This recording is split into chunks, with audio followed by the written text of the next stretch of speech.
woke up this morning, Podcasts. But first,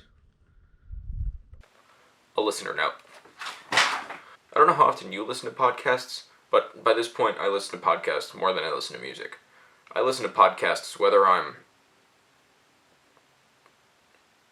unloading skis, climbing trees, or getting my stees from the wallabies.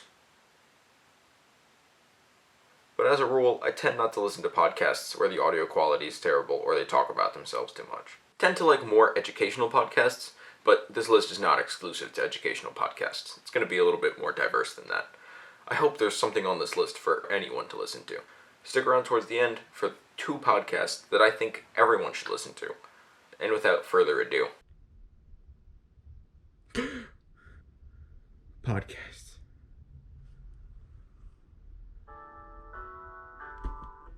I wake up every morning and I listen to NPR's Up First and Axios Today's Today. They're both pretty left-leaning podcasts, one more so than the other. I find right-wing content a little bit harder to listen to and more lengthy, and overall I just can't really get into them. But these 2 podcasts don't overlap too much. They do a little bit on the stories, but they tend to tell different sides of the story, or different part of the story. An honorable mention in the political podcast category has to be Who Is by Now This with Sean Morrow. He talks about people in power, specifically politicians, and their life stories, and it's really quite fascinating to listen to these people that you hear about all the time, and you never really know how they got to the position that they got in. It really makes you think. Switching gears now, I want to talk about a podcast that pretty much got me into podcasting even before I knew what podcasts were, and that podcast is Welcome to Night Vale. Fantastic podcast. That's like a daily news podcast, but like if H.P. Lovecraft wrote it, but instead it's written by Joseph Fink. It's so pleasing to the ear to listen to the horrific mundanity that's talked about in this podcast. I love it. And the continuity of the story just makes it very immersive. It's sort of my go-to podcast if I don't know what I'm going to listen to. I'm on episode 80 of 180, and it does a good job of not really getting stale as far as I'm concerned. Moving out of the realm of quasi-horror and into real horror, these next 3 podcasts really show that radio is the most visual medium. Number 1, Knife Point Horror is a podcast written or maybe compiled by Soren Narnia, and it's all told in the first-person perspective, and it's so engaging in the way that he describes it and his small breaths that he takes. They all combine together to make a very immersive audio experience. Someday I would want to write a horror story the way that he does. Number 2, The Magnus Archives. This is a great sequential, story-driven podcast that is so bingeable. It's like reading those old horror stories, like in the books, but also watching a TV show.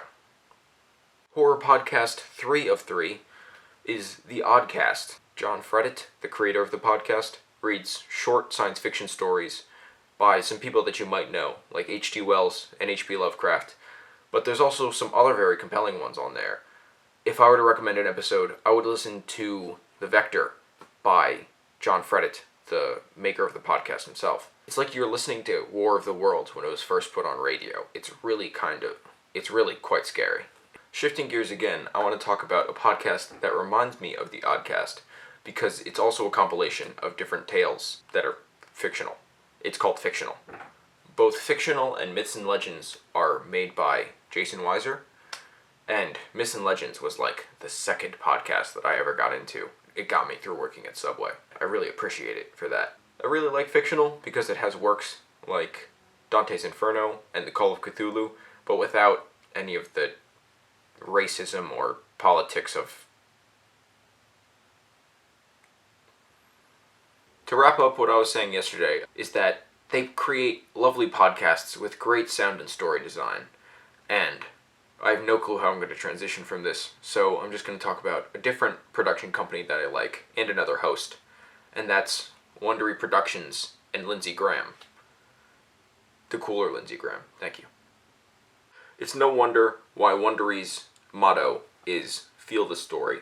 I haven't felt more immersed in a historical narrative since 11th grade honors history class. As an American born after 2000, I kind of feel a responsibility to catch up on all of the pop culture that came before me, as well as all of the American history.